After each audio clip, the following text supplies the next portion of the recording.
Okay, welcome everyone. Good afternoon, I can say now. Thanks for joining us for our webinar this afternoon on understanding costs, funding, and scholarships. And let's be real, we're going to talk about ways we can get you awarded funding or for you to understand the aid process, whether that's loans, grants, scholarships, a bit more closely for Graduate School of Education programs. My name is Ryan Togren. I'm the Assistant Dean for Enrollment Management in the Grad School of Education, and we'll be guiding you through today. We've got about half an hour of content, maybe 40 minutes, and we'll open it up to questions from there. Along the way, if you have a question you want to ask as I'm talking about something, please raise your hand using that feature or type it in the chat. That's usually the easiest way. If you're not sure, we'll just wait till the end for some questions too. So either one is okay. The other thing too, I like to always share with folks, funding and scholarships and, figuring out how much a program is going to cost is one of the most important parts of deciding to go to grad school or where you go to grad school if you're looking at multiple schools. And just know that if your question is very specific and unique, you're welcome to answer it here. But some of the follow-up might be talking to you individually after this event, later in the week through email, etc. So there's no bad, dumb, wrong question, but we might take more time to unpack it for your unique situation, depending on what the question is too. So there you go. All right, so we're going to go through part one, talking about really the costs or the price of a graduate school program, just kind of outlining some general information for you.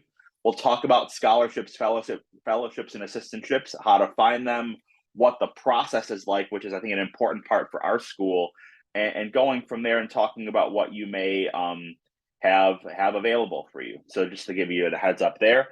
And the third part is talking about kind of loans and FAFSA and making sure you understand that part of the aid process. And then finally, how we support you along the way as you make some decisions about grad school as well. So let's talk about costs to start off. I outline here some basic information about full-time, in-state, out-of-state, in-state online, out-of-state online rates.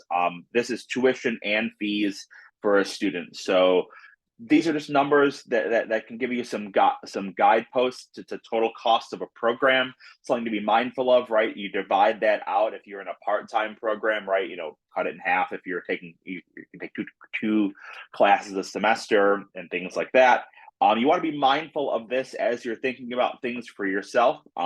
And one important piece to that is knowing that the state of New York sets these tuition rates, right? These are for fall 2023. These may look different for spring 24, summer 24, and fall 24. We communicate those out when we are told by the University of Buffalo and the State University of New York. So just being mindful that tuition and fees are set as a public institution at UB by the state. When it says online too, this is a really important part of how we define what online means. You need to be, if you receive that rate, which is a slightly lower rate because some fees are removed when you're a fully online student, it's only for our programs that are fully online, right? Just because you may be taking online courses during a semester in a program that it is considered hybrid or in-person, that is the in-state rate, right? So some examples of fully online programs would include our Masters of Information Library Science, our Masters of School Librarianship, our EDD program in Learning, Teaching in the Social Context. What else? Let's see, our Masters in Literacy Education Studies or Literacy Specialist online, our Mental Health Counseling Advanced Certificate online. Some examples of in-person programs, right? Our Higher Education Student Affairs program, our maybe let's say Social Studies Education, right? There are clearly in-person components to that. School counseling, school psychology, any of our PhD programs and counseling and school psychology, educational administration. Our information science PhD is considered a fully online program. So just being mindful of those numbers as you go through. We also know that for a lot of folks, you will not be going full-time depending on the program, or you may be going full-time one semester, part-time the next. One thing we try to do with students to help them along the way is to map out the entire journey, right? The entire financial or tuition and fee journey so that you understand what you're kind of prepared for that. The total cost can seem scary when you multiply it out, but that's why we try to break it down by semester. We do this because for some individuals, they might be working part-time or full-time and want to understand if their employer is supporting them, how that works, if they're mapping out their expenses 1, 2, 3 years in advance to kind of get a rough, general idea of what you're paying for. This is a way to break that down as well. We give two examples here of two real programs we have, and we try to make sure students know this before they apply, and then if they're admitted to a program too. So just as a way for yourself, an important thing to think about if you're thinking about programs and trying to compare programs too across the way. The key piece here, though, is that this is only the tuition and fees. International students have additional items they have required to show the ability to document expenses if they're admitted to a program to get their I-20. This is a critically important part for any international students who are on the call here or on the webinar to understand that you will need to document and show that full amount for the first year of study only in order for us to process your I-20 as well. So just letting you know that part of the process. Now, for many students that are international, they may get funding to help support that, but others need to show that those costs through a variety of other means as well. Additionally, too, finally, I like to make sure folks are thinking about as they're making some graduate school decisions. You've thought about tuition and fees and how that's going to work, but you also want to think about all these other costs as well, both during the program and potentially after the program as well, right? One of the things I was just talking to a student a few weeks ago, one of their surprises was when kind of guiding them through was how much the licensure and examination process is to become a teacher, right? You have to take multiple New York State exams to there's fingerprinting, there's a variety of items that are costs to consider. A few $100s is no joke to folks. That's same thing for if you're becoming licensed as a mental health counselor, et cetera. Just being prepared for those and thinking about them as you're thinking in totality of a program you're going to apply to. So, I want folks to think about that. And obviously during the program, if you're from out of the area, as you transition, housing costs, in terms of security deposit, moving expenses, et cetera, the books and materials you need for each semester for classes, transportation to and from campus, being mindful of if you're coming from a job or somewhere else to come to campus or to take coursework, eating, being prepared for changes in expenses there. So just thinking in totality about what life will look like if you're making a big school decision about grad school.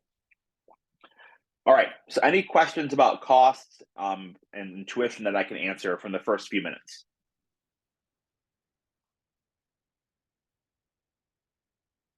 Sure, that's a great question. So the question that came in the chat is there need to show finances if you're applying to a program that's going to fully fund you? The answer is no. No, you do not need to, right? So if you, for example, if you are getting an award that is going to cover your tuition, cover your fees, and the stipend you're awarded is more, those things in totality are more than the cost of the program, you will not need to show anything and from your personal finances. That award letter is all we would need, along with some other documents you have, your passport, et cetera, to have your I-20 created. So no, it is not a requirement for international students to show finances if the program is fully funded. We have had some students in the past, however, like for example, this is pretty rare, where they're bringing multiple like family members, like a partner, a couple kids. Then the amount you need to show is slightly above what the stipend amount is, where you might need to show a few $1,000s USD. And that way, we've had that happen for people. But our funding packages, especially for PhD students, if they're admitted, are designed for one person to be able to fully afford or can cover the cost of study, stipend plus tuition and fees. That's a great question to ask. So don't feel pressure to have to show that stuff. Any international student, you don't have to show it at all as part of the academic review process, really. If you are admitted to a program, we'll ask it for it then, but it's not a requirement to be considered for a program for us too. So keep that in mind. We don't take your ability to pay into the academic decision-making process as you apply to a program. Okay, that was a great question. So let's move on to talking about scholarships and support. So let's just broadly talk about the types of aid, right? There are scholarships, fellowships, and assistantships that are available through the Graduate School of Education, through offices at the University of Buffalo, through awards that we have that are from our alumni or from other areas. to help pay for things, right? There are outside scholarships that you might find through your hometown, through a professional organization, etc. You may be having the government from your country or from a employer has a tuition reimbursement program. You may think about paying out of pocket, doing a payment plan, right? You may go the route of it as long as you're in 6 credits of coursework, you may take out a federal loan to pay for your tuition and fees, right? You may opt to do that for 1 year and aim to get a scholarship from the Grad School of Education from another way in additional years, right? There's no one size fits all approach, but you want to think about the broad range of opportunities that are available and then thinking about your program in particular as well. So this is a general outline, but it's not the be all end all. Let's talk about the difference between scholarships, fellowships, and assistantships, though. Generally speaking, when something is called an assistantship, that is tied to hours you will work in order to get paid, right? So for a doctoral student and for many master's students, it's typically 20 hours a week of work, whether that's working in a department with a faculty member in an administrative office, it varies. But assistantships generally mean there is some type of commitment to do some type of work to get your stipend, along with the tuition and fees that you're paid. Fellowships and scholarships are typically top off amounts beyond what an assistantship provides. So if you have an assistantship that pays for your tuition and fees, and let's say it pays $20,000, the fellowship may add an additional $10,000 you get in a flat amount to support your studies. And the same can be for scholarships. Some scholarships may be tuition based, where they are specifically designed to only pay tuition and fees. Others may be just cash scholarships that you could choose to use for books, for living expenses, and for other things that are not tuition as well. So you want to read some of the fine print sometimes to see what those scholarships go towards as well. So let's talk about the type of funding that the Grad School of Education offers in particular. I'm going to show this slide, and another one I'm going to hop to some websites to show everyone as well. So if you are applying to any of the Graduate School of Education's PhD programs, and I'm listing those in our chat here too, you are going to be eligible just by the nature of applying for any of our grad assistantship or research assistantship positions. Those are cross program, and if you are academically admitted, you will find out shortly after that if you've been awarded one of our stipends that it covers your tuition and fees, and it's a $24,000 stipend at minimum for students. Now that says 2 GA positions. That number is actually incorrect. We awarded 22 of those across our PhD programs last fall, or the students who started this fall. 22, not the number 2. Additionally, with that, of those 22 students, there were a handful of those students who received between $10,000 and $15,000 top-off amounts on top of that stipend, right? So some students received up to $38,000 or $39,000 stipends with tuition and fees covered when coming into some of our PhD programs. Those were through our Presidential and Schomburg Fellowship opportunities. So that's for our PhD students specifically. In addition to that, some students were academically admitted to those PhD programs where faculty members have specific research or grant dollars to support students as well. And those are funded at a wide range of numbers throughout, depending on the faculty member and the type of work they were doing, but students then would support that faculty member's research specifically. One key part in all of this, which I'll go through in some more detail soon, when you're applying to a PhD program in the Grad School of Education, the academic offer, so you're admitted to the program, is made typically before the funding decision for those, right? The academic offer is made before the funding decision. Yes, all of our PhD programs, with the brief exception of information science, depending on the student, you are expected to be a full-time, you're going for full-time study. Full-time study with an assistantship is either 9 or 12 credits. Typically 9 credits is what we expect because you're doing 20 hours of work as well. And the programs are, generally speaking, designed to be finished in 4 to 5 years, except for our counseling psych, school psych PhD, which is a bit of a different approach. So that outlines the PhD funding package pretty broadly. Now for our EDD, master's and advanced certificate students, It's a far different approach. There's no guarantee of funding opportunity or funding availability the way it is for PhD students. However, depending on the program you're applying to, there are a wide variety of scholarships and potentially, I call them administrative assistantships or administrative grad assistantships available throughout the university that help with your tuition and help with a stipend to live on, right? So, for example, students in our higher education student affairs program, if they're academically admitted, they're invited to a full day of interviewing with campus offices that will hire them as grad assistants. So Career Design Center, Residence Life and Campus Living, the Intercultural Diversity Center, Student Life, Student Engagement, Student Unions, academic advising. So that's where those are unique to that program, but we ensure that students can know that they're going to be essentially a version of being fully funded in that program because that's unique to that experience as someone looking to be a higher education or student affairs practitioner. Another good example of that is students applying to a rehabilitation science or rehabilitation counseling program. Our university has a decent pool of money through the Rehabilitation Services Association, where we offer tuition scholarships for students as well. And then in terms of virtual assistantships for online grad students, those are few and far between. There are some faculty who do take on students to assist with research projects virtually that can support their tuition and fees as well, but there are no like office-based virtual assistantships that the University of Buffalo offers. However, given the fully online nature of our Department of Information Science, they do offer a wide variety of scholarships that support students, both in the master's and PhD programs, that can assist students to lower their tuition as well. So, additionally, as well, this is an outline of a general funding package for a doctoral or a master's student with a 10-month assistantship at $23,000. It just shows the total compensation for you to understand from those earlier slides of the price for a year versus how your tuition and fees are covered and supported as well. I want to take a minute and show you so the admission offer letter is typically going to, and I'm going to talk while I switch screens to share something here. The admissions offer is typically not going to have the funding availability shown in it. It's only going to have your academic offer of admission.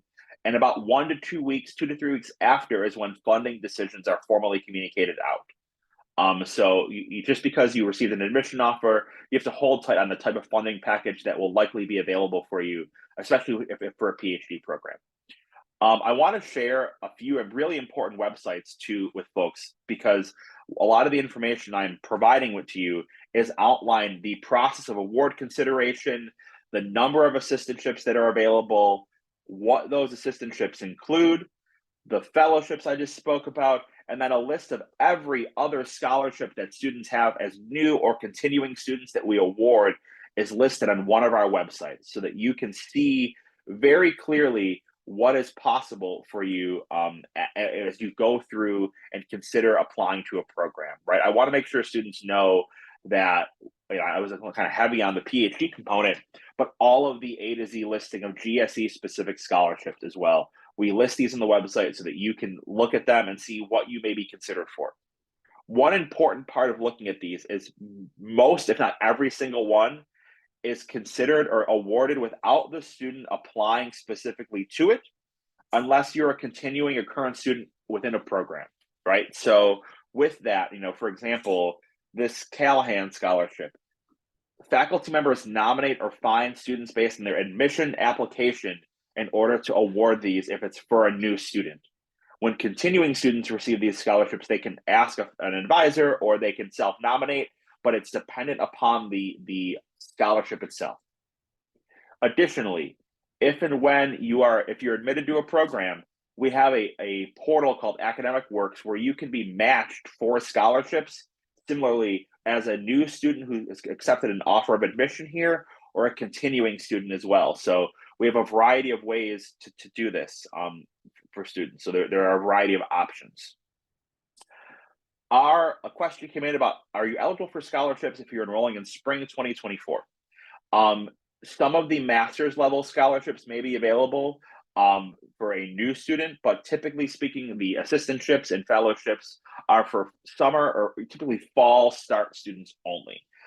It's not unheard of for students to get scholarships. It's just not as frequent that they are available because they are awarded on an annual basis. So just being mindful of that. It's a good question.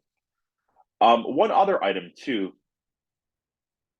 So, good question. For counseling on school psych PhD and for international students, the stipend is not you don't deduct out of state tuition. We cover a out of state tuition for for PhD students as part of our assistantship packages. So the stipend amount you see is the stipend amount you will get. If it's $23,000, your tuition is covered as an in or out of state resident in our PhD programs. It is fully covered. If you are out of state or an international student, we make up the difference between the two as part of your tuition scholarship. So you do not have to subtract that as well. Additionally, one other thing to share here, if you'd like some general information on financial aid, we offer that. You can talk to a financial aid counselor. If you're a domestic student, you can fill out your FAFSA as early as possible if you're thinking about taking out a loan for a program. Oftentimes, too, one of the conditions of the scholarships that you see here is to have a completed FAFSA on file. This is mainly for tracking purposes and for information purposes. So be mindful, you may have to be required to do that. And then the last piece I want to share with folks too is that if you're admitted to a program, and let's say you're admitted in March, let's say hypothetically, we have a group on LinkedIn for all of our accepted students. I just want to give an example of one. We share grad assistantships, scholarships, hourly positions on campus, ways to get funding from March through August to help students out along the way. I would say, for example, I'm just scrolling through here for some other, this was about 2 months ago. So this was mid-July, for example. We post and share those opportunities for students consistently and as frequently as possible so that students are well aware of what's able to be funded and supported, because we know that you may get an offer of admission, especially if you're in a master's program. You may be looking for funding and ways to support that work before the fall or the summer or fall semester starts. So being prepared and mindful for that. And another important thing as we go back to the presentation is funding for teacher candidates. If you are applying to our UB teacher residency program, that is a unique opportunity through the Grad School of Education where you are partnered for a year-long kind of fast-track experience to become a teacher in New York State through the Buffalo Public Schools or through a few other suburban school districts we partner with. We make sure, and part of that program is a fully funded or a stipend along with other ways of covering your tuition and fees. And that's a summer start program. That's a unique standalone program to do. Additionally, for our federal Teach Grant, if you're applying to any high need areas in the sciences, math, teaching English as a new language, there are opportunities for teacher candidates to get scholarships and or the Teach Grant, which is you don't have to pay that back as part of your opportunity as well. So a question came in: how difficult is it for a single parent to support 9 credit hours for these assistantships? I mean, it's tough, right? I would say we have a few students this year who are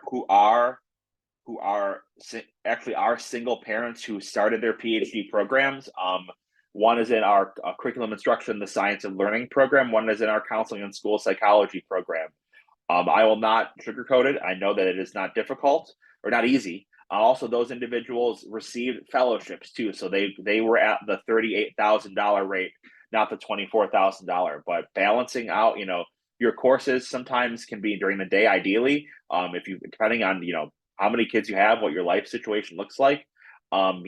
People make it work, but it is certainly difficult to do. I don't want to say yes, a capital yes, but no, you working full time and getting an assistantship is not possible in any way, shape, or form.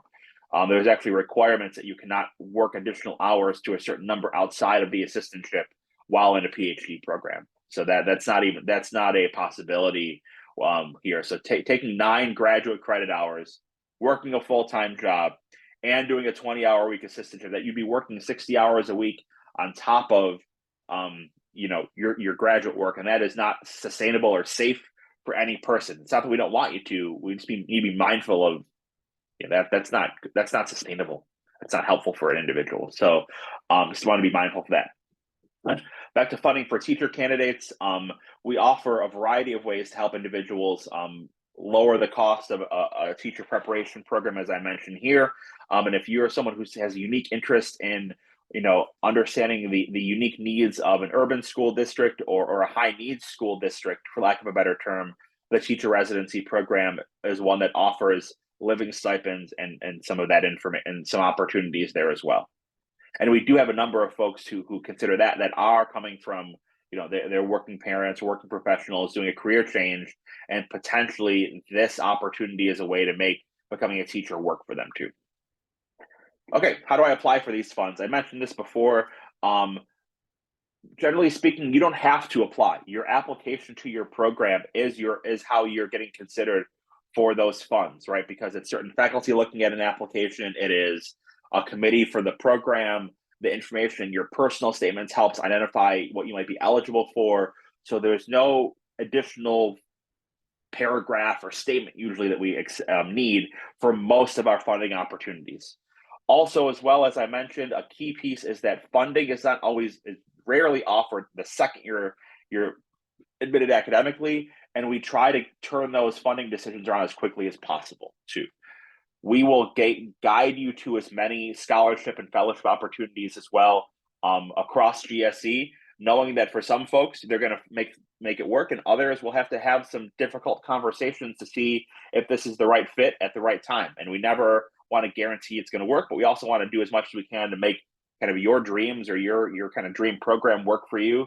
If we can help you make the money work, for lack of a better term. All right, finally, the last part here, or second last part, understanding loans in FAFSA. So a reality is a number of our students do take out federal loans as part of going to a public institution and the kind of set tuition rate to go into their career, right? You cannot be a mental health counselor in New York State without getting a master's. You cannot be a school counselor in New York State. You can't stay as a New York State public school teacher without getting a master's. So we need to be mindful of that for folks who are looking to go into those fields. So the one piece of information I want to be clear about there is that in order to be considered for a loan or to take out a federal loan, you have to be enrolled in at least 6 credits of coursework in a matriculated program. Matriculated means any of our non-matric programs. Everything minus saying I'm applying to, take one course at a time. Those are non-matriculated. Those are not eligible. And then outlined here are some of the rates, the federal caps on how much you can take out per year as well. Next on this, what we've done recently is we started asking some of our current students, especially those that are current students in full-time programs, how they make it all work.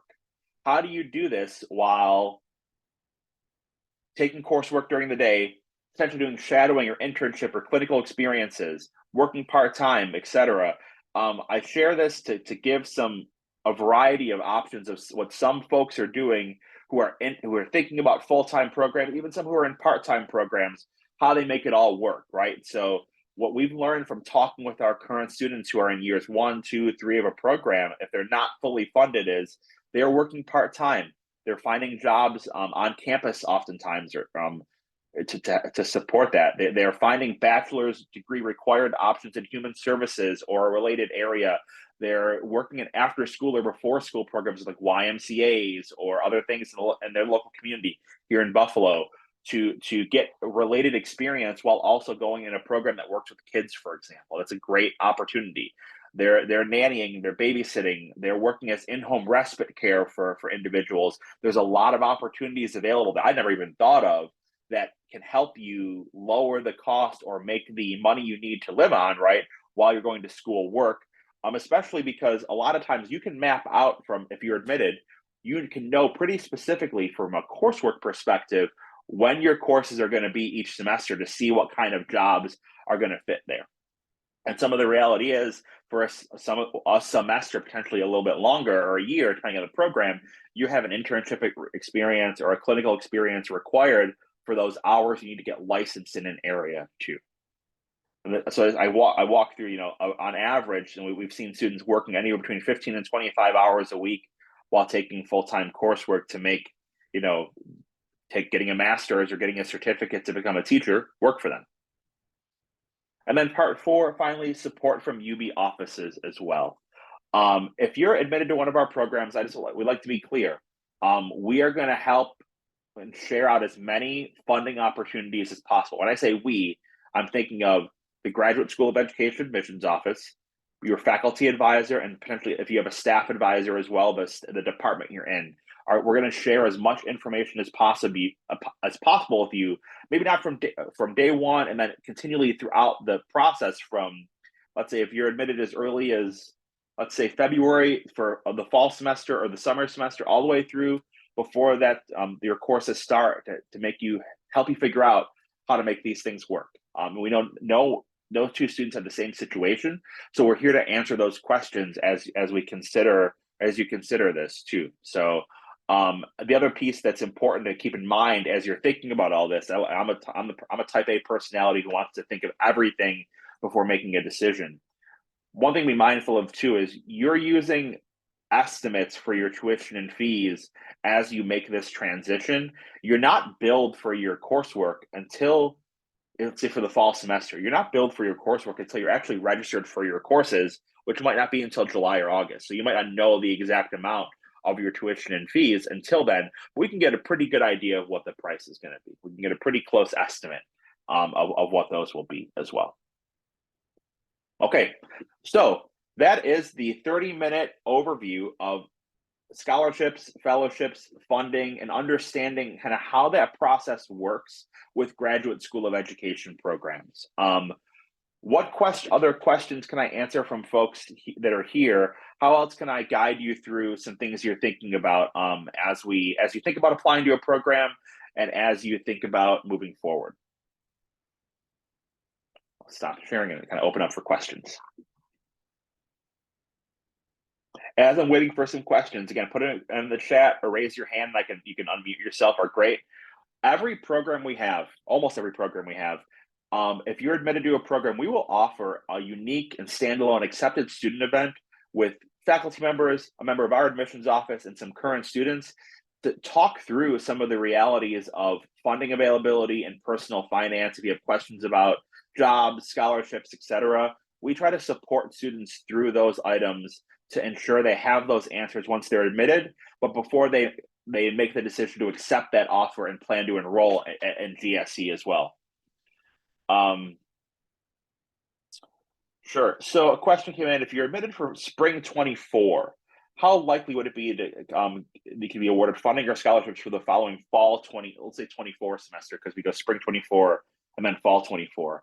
I would say it is possible, but not incredibly likely, depending on the program for that. So for example, if you're thinking of the Information Library Science program, you can ask the faculty program director really specifically if you're admitted, hey, can I be considered for fall as a new student for funding consideration for fall? And I'm certain that they'll give a pretty honest answer of what's possible. Or in the sense for information science, there may be continuing student scholarships that are eligible to you as well, depending on the credits you're taking, your specific interests as well. So one thing to be mindful of in the Department of Information Science too is we bring in around 130 students a year to that program. So not to say that there won't be opportunities for funding, but it's one of our largest programs as well, just to be mindful of how competitive some of the scholarship opportunities may be for students in the master's program. So I'm going to answer a couple more of these questions here. One is it possible to get an external scholarship for the first semester or two and then apply for UB scholarships? That is absolutely possible. Yes. So if you were to look again at the list of scholarships that I shared earlier, there are certainly some or a good number that are available to students that are continuing or in certain areas to think about certain academic areas that are designed for continuing students as well. Additionally, in academic works, the university has scholarships for students that are from certain backgrounds who grew up in certain areas. You know, there's you fill out a profile to get matched with scholarships. So it is certainly possible, not probable, possible to get funding in semesters 3, 4, 5, 6, 7, if you're getting something externally to kind of lower the cost of tuition during your first few semesters. So it's certainly possible. I don't want to say it's guaranteed, but those students who are diligent about looking oftentimes can find some opportunities across the university.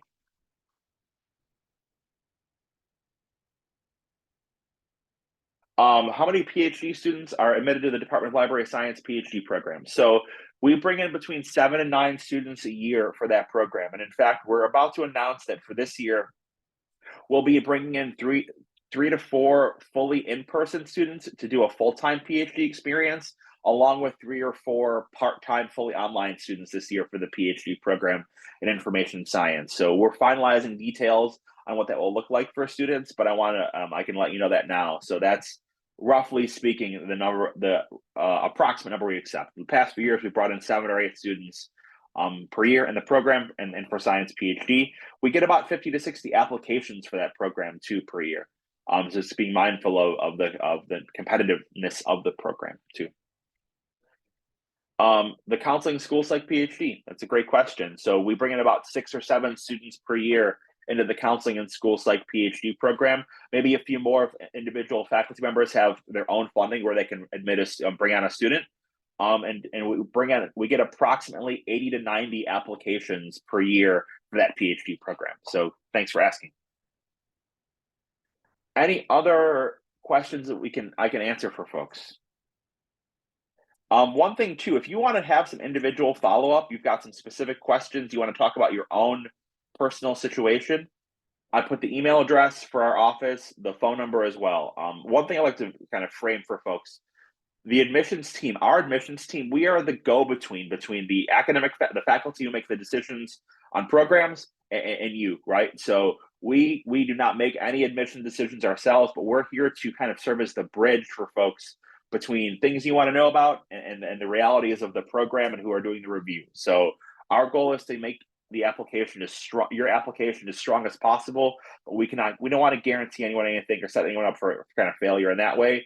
But we try to give this information in as clear and concise way as possible because we know it can be overwhelming, it can be confusing, and we want to make sure this part of the process is as kind of seamless as it can be for you. So any other questions from people? Yeah, you're welcome. I hope this was helpful. I know it was kind of quick, but I think some of the nuts and bolts key pieces. My goal in this is to really make sure that you're like, oh, I can apply. I feel confident and comfortable, and we'll work through the financial parts. And I know there are people to help me once I get through the step of doing the academic component of applying. So, thanks, team. We really appreciate your time, especially on a Saturday. You will get the slides and this recording emailed to you Monday morning, Monday afternoon at the very latest. So, thanks, everyone. Have a great day. Have a great weekend. It's a perfect fall day in Buffalo, wherever you are across the state. I hope if you're in New York City or the metro area, I hope things are calming down if you've had some flooding and rain issues. But for anywhere else, I hope it's a wonderful day and take care. Thanks, everyone. See ya.